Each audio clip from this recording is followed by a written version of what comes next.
मेरे बहनों भाइयों भांजे भांजियों दोनों हाथ जोड़ के आपको नमस्कार, आप सबको प्रणाम। मध्य प्रदेश का मामा हूं तो कठुआ वालों का भी मामा ही। आज आपने पगड़ी पहना के कठुआ की धरती पर सम्मान किया है और भारत और हिंदुस्तान की धरती पर पगड़ी से बड़ा सम्मान कोई होता नहीं है। आपने पगड़ी पहनाई है।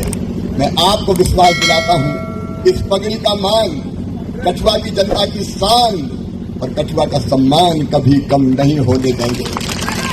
मोदी जी के नेतृत्व में डॉक्टर जितेंद्र सिंह जी के हाथों ये कठुआ और कठुआ की जनता लगातार प्रगति और विकास करेगी।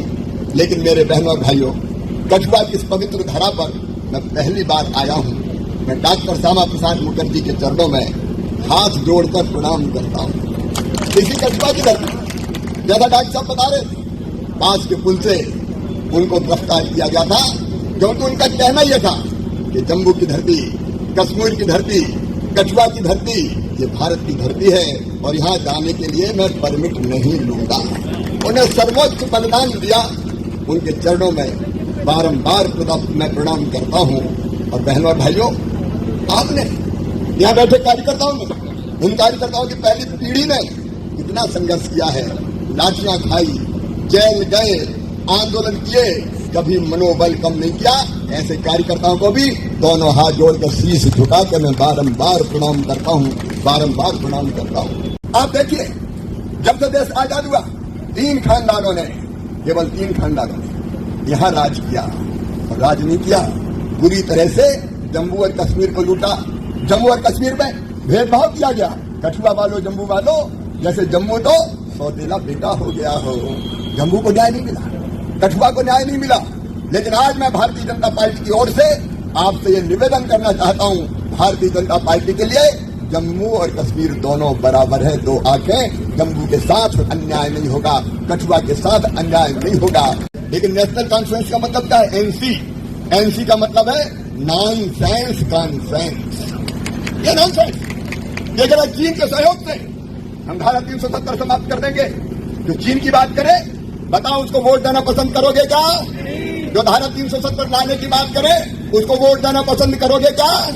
मेरे बहनों और भाइयों, ये नॉनसेंस कॉन्फ्रेंस है और इनने लूटा है कश्मीर को जम के, भावनाओं का शोषण करते हुए।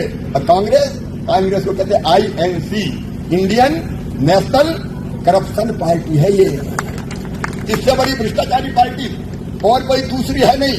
इन्होंने पहले भी लूटा है जम्मू को, कश्मीर को, और अब फिर सरकार में आ गए तो फिर लूट के जो विकास का सफर हमारा तेजी से आगे बढ़ रहा है, इस विकास को ये खत्म कर देंगे। ये कोई योजनाएं लागू नहीं होने देंगे। मोदी जी पैसा भेजेंगे, मोदी जी का पैसा भेजा हुआ भी ये खा जाएंगे बहनों और भाइयों। और जम्मू कश्मीर और कठुआ जहां का तहां रह जाएगा। शाहपुर कंडी पानी बह के जाता था पाकिस्तान, हमारे किसानों के खेत सूखे रह जाते थे। लेकिन धन्य डॉक्टर जितेंद्र सिंह, जिन्होंने शाहपुर कंडी का बांध बना के यहाँ के किसान के खेतों में सिंचाई करने का प्रबंध किया है। ये विकास होता है। मेरे बहनों और भाइयों, 12 मेडिकल कॉलेज जम्मू और कश्मीर की धरती पर बनाए गए हैं। जम्मू कश्मीर में 1800 किलोमीटर राष्ट्रीय राजमार्गों का निर्माण हुआ है। जम्मू कश्मीर के गांव-गांव में सड़कें पहुंचाई गई है। पूरे जम्मू में 19,000 किलोमीटर सड़कें बनी है, जो 2,300 गांव को जोड़ने का काम कर रही है। Delhi Katra express way, Jammu Poonch highway, कैनानी tunnel, Banihal tunnel, Zojila tunnel, कोई कल्पना करता था क्या? सबसे बड़ा ब्रिज भी अगर कोई बन रहा है, इसी पवित्र धरती पर बन रहा है, क्योंकि मोदी है तो मुमकिन है। आज कश्मीर समझ रहा है, जम्मू कश्मीर समझ रहा है, जम्मू कश्मीर बदल रहा है। मैं विस्तार से उन सब चीजों की तरफ नहीं जाना चाहता, लेकिन गरीबों की सेवा, मेरे बहनों भाइयों, जो गरीब है उसको रोटी मिले, रोटी, कपड़ा, मकान, पढ़ाई, दवाई और रोजगार का इंतजाम, ये हर इंसान की जरूरत है। और इसलिए गरीबों को अगर 72,41,000 गरीबों को निःशुल्क राशन दिया है तो नरेंद्र मोदी ने दिया है, भारतीय जनता पार्टी की सरकार ने दिया है। जम्मू कश्मीर के किसानों के लिए 5,000 करोड़ रुपए की योजनाएं चलाई जा रही है। 2,71,000 पक्के मकान बनाए गए हैं। और आप देखो, जम्मू कश्मीर की धरती पर आतंकवाद कब फला फूला? जब नेशनल कॉन्फ्रेंस और कांग्रेस की सरकार बनी। मेरे भाइयों और बहनों, निर्दोषों का कितना खून बहाया गया।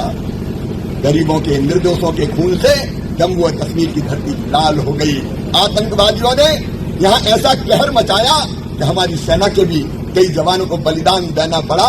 लेकिन आज गर्व है, जब से भारतीय जनता पार्टी की सरकार दिल्ली में आई है, हमने तय किया है कि हम किसी को छेड़ेंगे नहीं, लेकिन अगर किसी ने हमारी जनता या देश को छेड़ा तो उसे हम छोड़ेंगे नहीं। और ये आतंकवाद के खिलाफ मुहिम चली। और आज भी मैं कह रहा हूं, आतंकवादी कोई भी हो, भारतीय जनता पार्टी की सरकार उसे छोड़ेगी नहीं। हम भारत के साथ खिलवाड़ करने वालों को सबक सिखाएंगे और इतना गहरा दफनाएंगे आतंकवाद को कि कभी निकल के बाहर ना आ सके। यहाँ शांति चाहिए, यहाँ सुरक्षा चाहिए, यहाँ प्रगति चाहिए, यहाँ विकास चाहिए। और आज आप देख रहे हैं पूरे जम्मू और कश्मीर में कितना टूरिज्म बढ़ रहा है। 2 करोड़ टूरिस्ट पिछले 2023 में आज जम्मू कश्मीर की धरती पर आए हैं। होटल चल रही है, गाड़ियां चल रही है, शिकारे चल रहे हैं, लोगों को रोजगार मिल रहा है, लोगों को काम धंधा मिल रहा है। ये डॉक्टर जितेंद्र सिंह जी बैठे थे, मैं बारंबार बधाई देता हूँ। मेडिकल कॉलेज हो, इंजीनियरिंग कॉलेज हो, बायोटेक्नोलॉजी पार्क हो, एक एक काम दिखाना नहीं चाहता, लेकिन इनने किया। तो एक बार ताली बजा के इनका स्वागत कर दो मेरे भाइयों, इनका अभिनंदन कर दो। और विकास की यात्रा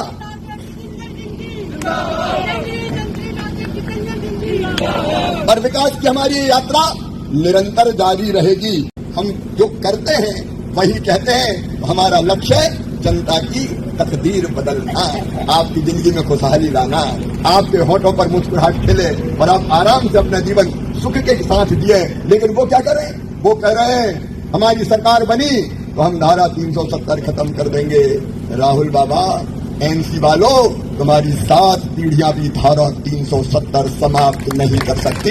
ये फैसला जो हो गया है हो गया है। क्या ये मुद्दा है बहनों और भाइयों? रोजी हमारा मुद्दा है, रोटी हमारा मुद्दा है, शिक्षा हमारा मुद्दा है, स्वास्थ्य हमारा मुद्दा है, विकास हमारा मुद्दा है।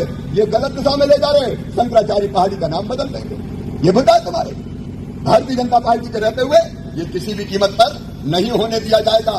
उनने भेदभावपूर्ण नीतियां बनाई। अभी आरक्षण की बात कर रहे थे डॉक्टर जितेंद्र सिंह जी। राहुल गांधी, कांग्रेस गलतफहमी फैलाती है, भारतीय जनता पार्टी आरक्षण खत्म कर देगी। लेकिन इनके नाना पंडित जवाहरलाल नेहरू कहते थे आरक्षण बेकार है, और उन्होंने कई तबकों को ओबीसी सहित आरक्षण नहीं लेने दिया। और जब अमेरिका गए राहुल गांधी तो वो ये कह ही बैठे कि समय आने पर आरक्षण समाप्त कर दिया जाएगा। मैं भारतीय जनता पार्टी की ओर से आपको ये विश्वास दिलाता हूं, भाजपा के रहते, मोदी जी के रहते आरक्षण समाप्त नहीं हो सकता। लेकिन जिनके साथ अन्याय हुआ, मेरे गुज्जर भाई बैठे, जिनको वर्षों तक आरक्षण का लाभ नहीं दिया, आज मुझे कहते हुए गर्व है कि ऐसे समाज को भी आरक्षण देने का काम किया तो भारतीय जनता पार्टी की सरकार ने किया।